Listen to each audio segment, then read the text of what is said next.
ਪਿਆਰੇ ਦੋਸਤੋ, ਬਹੁਤ ਸਾਰੇ ਲੋਕ ਅਕਸਰ ਇਹ ਪ੍ਰਸ਼ਨ ਪੁੱਛਦੇ ਨੇ ਕਿ ਕਿਸਾਨ ਅੰਦੋਲਨ ਚੱਲਦੇ ਨੂੰ ਇੰਨਾ ਲੰਮਾ ਸਮਾਂ ਹੋ ਗਿਆ, ਹੁਣ ਤੱਕ ਕਿਸਾਨ ਅੰਦੋਲਨ ਦੇ ਵਿੱਚ ਕਿਸਾਨਾਂ ਨੇ ਕੀ ਖੱਟਿਆ ਹੈ ਅਤੇ ਕੀ ਪਾਇਆ ਹੈ। ਬਹੁਤ ਵਾਰ ਲੋਕ ਕਹਿੰਦੇ ਕਿ ਬਹੁਤ ਦੇਰ ਹੋ ਗਈ ਬੈਠਿਆਂ ਨੂੰ, ਹਾਲੇ ਤੱਕ ਕੋਈ ਠੋਸ ਪ੍ਰਾਪਤੀ ਨਹੀਂ ਹੋਈ। ਅਸਲ ਵਿੱਚ ਤਾਂ ਅਜਿਹੇ ਲੋਕਾਂ ਦੇ ਮਨ ਵਿੱਚ ਇਹ ਸੀ ਕਿ ਕਿਸਾਨ ਅੰਦੋਲਨ ਕਰਨਗੇ ਅਤੇ ਨਾਲ ਦੀ ਨਾਲ ਜਿਹੜੇ ਤਿੰਨੇ ਖੇਤੀ ਬਿੱਲ ਆ ਉਹ ਸ਼ਾਇਦ ਉਸੇ ਤਰ੍ਹਾਂ ਹੀ ਉਸੇ ਰਾਤ ਹੀ ਜਾਂ ਅੰਦੋਲਨ ਦੇ ਸ਼ੁਰੂ ਹੁੰਦਿਆਂ ਹੀ ਵਾਪਸ ਹੋ ਜਾਣਗੇ, ਜਾਂ ਗੱਲਬਾਤ ਦੇ ਟੇਬਲ 'ਤੇ ਪਹਿਲੇ ਦਿਨ ਹੀ ਜਾ ਕੇ ਵਾਪਸ ਹੋ ਜਾਣਗੇ। ਜੇ ਅਜਿਹਾ ਨਹੀਂ ਹੁੰਦਾ ਤਾਂ ਉਹਨੂੰ ਲੱਗਦਾ ਹੈ ਕਿ ਕਿਸਾਨਾਂ ਦੀ ਹਾਰ ਆ, ਫਿਰ ਤਾਂ ਕੁਝ ਨਹੀਂ ਬਣਿਆ। ਅਤੇ ਦੂਜੇ ਪਾਸੇ ਉਹਨਾਂ ਦਾ ਮਨ ਇਹ ਸੀ ਕਿ ਜੇ ਅਜਿਹਾ ਨਹੀਂ ਹੁੰਦਾ ਤਾਂ ਫਿਰ ਕੋਈ ਇਨਕਲਾਬ ਆ ਜਾਣਾ ਚਾਹੀਦਾ, ਕੋਈ ਨਵੀਂ ਪਾਰਟੀ ਨੂੰ ਜਨਮ ਲੈਣਾ ਚਾਹੀਦਾ, ਅਤੇ ਜਿਸ ਦੇ ਨਾਲ ਫਿਰ ਸਾਰਾ ਕੁਝ ਹੀ ਧਰਨ ਤਖਤਾ ਹੋ ਜੇ ਅਤੇ ਨਵੇਂ ਸਿਰਿਓਂ ਕੋਈ ਨਵੀਂ ਰਾਜਸੀ ਪਾਰਟੀ ਆਵੇ, ਨਵੀਂ ਸਰਕਾਰ ਬਣੇ, ਉਹ ਸਾਰੇ ਬਿੱਲਾਂ ਨੂੰ ਰੱਦ ਕਰ ਦੇਵੇ। ਦੇਖੋ, ਇਹ ਦੋਨੇ ਹੀ ਸ਼ੁਭ ਇਛਾਵਾਂ ਸੀਗੀਆਂ। ਸਿਆਸੀ ਖੇਤਰ ਵਿੱਚ ਅਜਿਹਾ ਕੁਝ ਵਾਪਰਨ ਦੀ ਸੰਭਾਵਨਾ ਤਾਂ ਬਹੁਤ ਘੱਟ ਸੀ, ਪਰ ਇਸ ਦੇ ਬਾਵਜੂਦ ਇਸ ਕਿਸਾਨ ਅੰਦੋਲਨ ਦੀਆਂ ਬਹੁਤ ਸਾਰੀਆਂ ਪ੍ਰਾਪਤੀਆਂ ਨੇ, ਜਿਨ੍ਹਾਂ ਪ੍ਰਾਪਤੀਆਂ ਦੇ ਬਾਰੇ ਹਜੇ ਤੱਕ ਉਸ ਤਰ੍ਹਾਂ ਚਰਚਾ ਨਹੀਂ ਹੋ ਸਕੀ। ਸਭ ਤੋਂ ਜਿਹੜੀ ਪਹਿਲੀ ਅਤੇ ਵੱਡੀ ਮੈਂ ਪ੍ਰਾਪਤੀ ਮੰਨਦਾ ਕਿ ਕਿਸਾਨ ਅੰਦੋਲਨ ਤੋਂ ਪਹਿਲਾਂ ਲੋਕ ਆਰਡੀਨੈਂਸਾਂ ਦਾ, ਬਿੱਲਾਂ ਦਾ, ਨੀਤੀਆਂ ਦਾ ਵਿਰੋਧ ਤਾਂ ਕਰਦੇ ਸੀ, ਪਰ ਇਹ ਵਿਰੋਧ ਸਿਰਫ ਵਿਰੋਧੀ ਪਾਰਟੀਆਂ ਦੇ ਰਵਾਇਤੀ ਵਿਰੋਧ ਤੱਕ ਸੀਮਿਤ ਸੀ। ਭਾਵੇਂ ਨੋਟਬੰਦੀ ਵਰਗਾ ਆਰਥਿਕ ਮਸਲਾ ਹੋਵੇ, ਭਾਵੇਂ ਘੱਟ ਗਿਣਤੀ ਦੇ ਖਿਲਾਫ ਕਹਿ ਸਕਦੇ ਹਾਂ ਕਿ ਅਮੈਂਡਮੈਂਟ ਵਰਗਾ ਬਿੱਲ ਹੋਵੇ, ਕਿਸੇ ਵਿਸ਼ੇਸ਼ ਖਿੱਤੇ ਦੇ ਵਿੱਚ 370 ਧਾਰਾ ਖਤਮ ਕਰਨ ਵਾਲਾ ਬਿੱਲ ਹੋਵੇ, ਆਮ ਕਰਕੇ ਵਿਰੋਧ ਹੁੰਦਾ ਨਹੀਂ ਸੀ। ਜੇ ਹੁੰਦਾ ਸੀ ਤਾਂ ਉਹ ਵਿਸ਼ੇਸ਼ ਜਾਤ, ਧਰਮ, ਇਲਾਕੇ ਜਾਂ ਤਬਕੇ ਲਈ ਕੁਝ ਸਮਾਂ ਹੀ ਚੱਲਦਾ ਸੀਗਾ। ਇਹ ਪਹਿਲੀ ਵਾਰ ਹੋਇਆ ਕਿ ਕਿਸਾਨਾਂ ਨੇ ਇਹਨਾਂ ਧਰਮ, ਜਾਤਾਂ, ਇਲਾਕਿਆਂ ਦੀਆਂ ਵੰਡੀਆਂ ਤੋਂ ਉੱਪਰ ਉੱਠ ਕੇ ਲੰਮਾ ਸ਼ਾਂਤਮਈ ਜਮਹੂਰੀ ਅੰਦੋਲਨ ਚਲਾਇਆ। ਇਹ ਆਪਣੇ ਆਪ ਵਿੱਚ ਛੋਟੀ ਗੱਲ ਨਹੀਂ ਆ। ਇਹ ਇੱਕ ਜਿਹਨੂੰ ਕਹਿ ਸਕਦੇ ਹਾਂ ਕਿ ਅਸੀਂ ਕਹਿ ਸਕਦੇ ਹਾਂ ਕਿ ਰਜਿਸਟੈਂਸ ਦੀ ਸ਼ੁਰੂਆਤ ਹੈਗੀ ਹੈ, ਰਜਿਸਟੈਂਸ ਦੀ ਸ਼ੁਰੂਆਤ ਹੈ। ਇਹ ਕੋਈ ਛੋਟੀ ਗੱਲ ਨਹੀਂ ਗੀ, ਜਿਸ ਨੂੰ ਕਿ ਬਹੁਤੇ ਵਾਰੀ ਇਹ ਸਮਝ ਲਿਆ ਜਾਂਦਾ ਕਿ ਇਹ ਕੋਈ ਐਡੀ ਮਹੱਤਵਪੂਰਨ ਗੱਲ ਨਹੀਂ ਹੈ। ਦੂਜੀ ਗੱਲ ਹੈ ਕਿ ਨੀਤੀਆਂ ਤੋਂ ਲੋਕ ਦੁਖੀ ਵੀ ਹੁੰਦੇ ਸੀ, ਉਹਨਾਂ ਦਾ ਵਿਰੋਧ ਵੀ ਕਰਦੇ ਸੀ, ਪਰ ਉਹਦਾ ਫਾਇਦਾ ਹਾਕਮ ਧਿਰ ਨੂੰ ਹੀ ਹੋ ਜਾਂਦਾ ਸੀ। ਨੋਟਬੰਦੀ ਬਾਅਦ ਵੀ ਭਾਰਤੀ ਹਾਕਮ ਜਮਾਤ ਨੇ ਜਿੱਤ ਕੇ ਇਹ ਸਮਝਿਆ ਕਿ ਸਾਡੀਆਂ ਨੀਤੀਆਂ 'ਤੇ ਮੋਹਰ ਲੱਗ ਗਈ, ਉਹ ਹੰਕਾਰ ਨਾਲ ਭਰ ਗਈ। ਘੱਟੋ ਘੱਟ ਕਿਸਾਨਾਂ ਨੇ ਖੁਦ ਸਿਆਸੀ ਧਿਰ ਬਣੇ ਬਗੈਰ 5 ਰਾਜਾਂ ਦੀਆਂ ਚੋਣਾਂ ਵਿੱਚ ਭਾਰਤੀ ਜਨਤਾ ਪਾਰਟੀ ਨੂੰ ਨੁਕਸਾਨ ਪਹੁੰਚਾ ਕੇ ਸਿੱਧ ਕਰ ਦਿੱਤਾ ਕਿ ਉਹਨਾਂ ਦੀਆਂ ਜਿਹੜੀਆਂ ਸਿਆਸੀ ਨੀਤੀਆਂ ਉਹ ਜਿਸ ਤਰ੍ਹਾਂ ਪ੍ਰਚਾਰਦੇ ਨੇ ਉਹ ਠੀਕ ਨਹੀਂ ਆ। ਤੀਜੀ ਜਿਹੜੀ ਮਹੱਤਵਪੂਰਨ ਗੱਲ ਆ ਕਿ ਵਿਚਾਰਧਾਰਕ ਤੌਰ 'ਤੇ ਹੁਣ ਤੱਕ ਜਿਹੜਾ ਹਾਕਮ ਧਿਰ ਦਾ ਸਰਕਾਰੀਆ ਬਿਆਨ ਹੈਗਾ, ਉਸੇ ਦਾ ਹੀ ਨੈਰੇਟਿਵ ਚੱਲ ਰਿਹਾ ਸੀ। ਕਿਸੇ ਨੂੰ ਪਾਕਿਸਤਾਨੀ ਏਜੰਟ ਕਹਿਤਾ, ਕਿਸੇ ਨੂੰ ਖਾਲਿਸਤਾਨੀ ਕਹਿਤਾ, ਕਿਸੇ ਨੂੰ ਨੈਕਸਲਾਈਟ ਕਹਿਤਾ, ਕਿਸੇ ਨੂੰ ਦੇਸ਼ ਧਰੋਹੀ ਐਲਾਨ ਦਿੱਤਾ।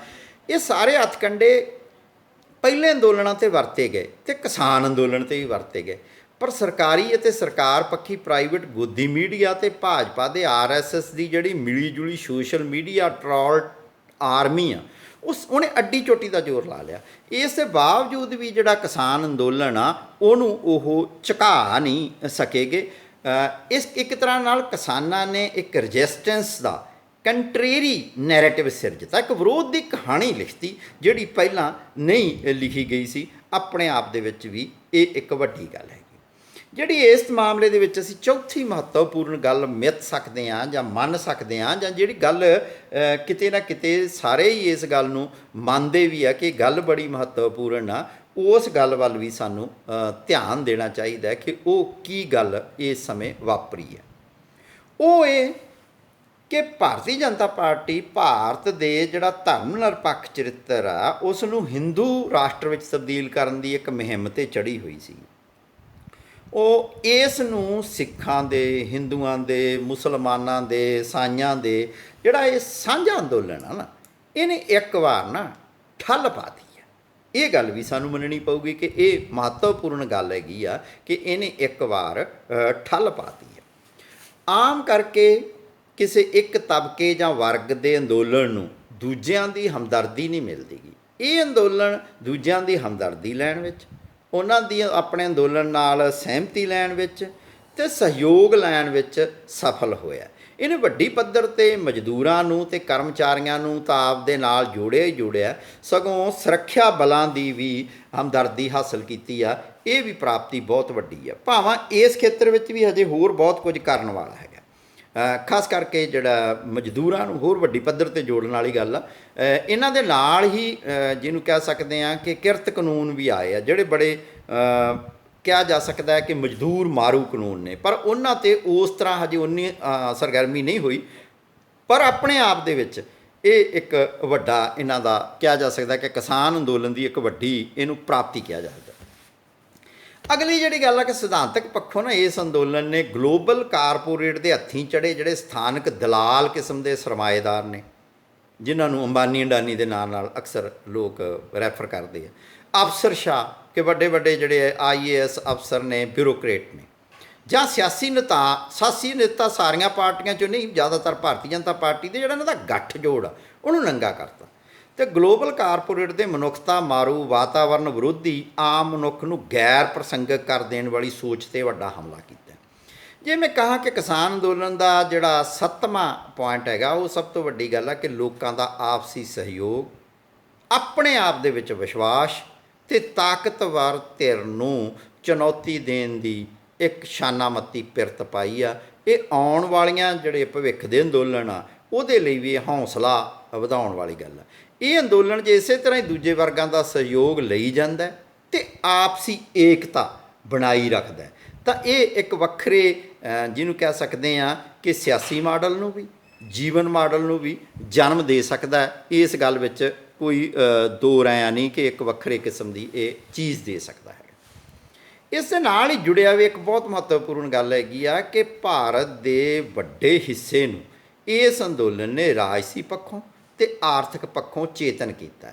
ਲੰਮਾ ਸਮਾਂ ਜਿਹੜਾ ਅੰਦੋਲਨ ਵਿੱਚ ਹਿੱਸਾ ਲੈ ਗਏ, ਉਹਨਾਂ ਕਿਸਾਨਾਂ ਦਾ ਹੁਣ ਚੇਤਨਾ ਪੱਧਰ ਉਹ ਨਹੀਂ ਸੀ ਰਹੂਗਾ ਜਿਹੜਾ ਪਹਿਲਾਂ ਸੀਗਾ।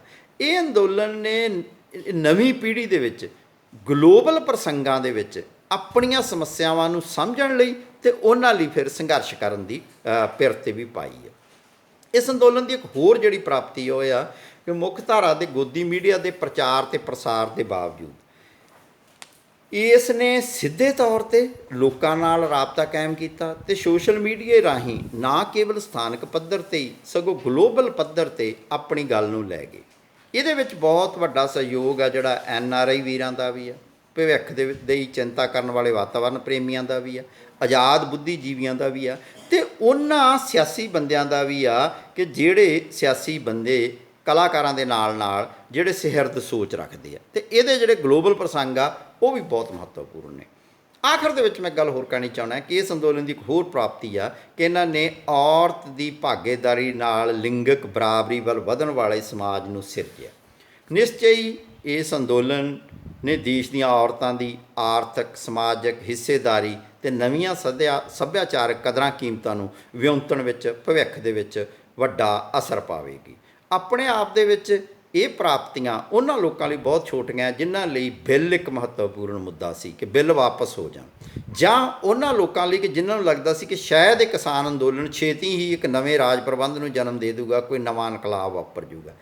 ਇਹ ਗੱਲਾਂ ਨੂੰ ਛੱਡ ਕੇ ਜੇ ਅਸੀਂ ਕਿਸਾਨ ਅੰਦੋਲਨ ਦੀਆਂ ਪ੍ਰਾਪਤੀਆਂ ਦੇਖੀਏ ਤਾਂ ਸ਼ਾਇਦ ਦੇਸ਼ ਦੀ ਆਜ਼ਾਦੀ ਤੋਂ ਬਾਅਦ ਇਹ ਉੱਤਰੀ ਭਾਰਤ ਦਾ ਇੱਕ ਵੱਡਾ ਅੰਦੋਲਨ ਆ ਜਿਹਦੀ ਮੈਂ ਕਿ ਲੰਮਾ ਸਮਾਂ ਗੂੰਜ ਪੈਂਦੀ ਰਹੂਗੀ, ਸਿਆਸੀ ਸਥਿਤੀ ਦੇ ਵਿੱਚ ਇਹਦਾ ਪ੍ਰਭਾਵ ਪੈਂਦਾ ਰਹੂਗਾ ਅਤੇ ਇਸ ਨੇ ਬਹੁਤ ਭਵਿੱਖ ਦੀ ਦਿਸ਼ਾ ਨਿਰਧਾਰਿਤ ਕਰਨੀ ਆ, ਕਿਉਂਕਿ ਅਸਲ ਵਿੱਚ ਇੱਕ ਖਪਤਕਾਰੀ, ਲਾਲਚੀ, ਵਿਸ਼ਵ ਪੱਧਰੀ, ਕਾਰਪੋਰੇਟੀ ਮਾਡਲ ਦੇ ਉਲਟ ਮਾਨਵਤਾ ਪੱਖੀ, ਲੋਕਾਂ ਦੇ ਪੱਖੀ, ਵਿਸ਼ਵ ਨਾਗਰਿਕ ਸਿਰਜਣ ਦੀ ਜਿਹੜੀ ਜੀਵਨ ਵਿਧੀ ਆ, ਜਿਹੜੀ ਸਹਿਜ ਜੀਵਨ ਵਿਧੀ ਆ, ਉਸ ਵੱਲ ਇਹ ਅਗਰਸਰ ਹੋ ਸਕਦਾ ਹੈ ਜੇ ਇਸ ਦੇ ਨੇਤਾਵਾਂ ਨੇ ਆਪਸ ਵਿੱਚ ਏਕਤਾ ਬਣਾਈ ਰੱਖੀ ਅਤੇ ਦੂਸਰੇ ਵਰਗ ਖਾਸ ਕਰਕੇ ਕਰਮਚਾਰੀਆਂ ਅਤੇ ਮਜ਼ਦੂਰਾਂ ਨੂੰ ਨਾਲ ਲੈ ਲਿਆ, ਘੱਟ ਗਿਣਤੀਆਂ ਦਾ ਖਿਆਲ ਰੱਖਿਆ ਅਤੇ ਲਿੰਗਕ ਬਰਾਬਰੀ ਵੱਲ ਵਧਿਆ, ਤਾਂ ਇਹ ਅੰਦੋਲਨ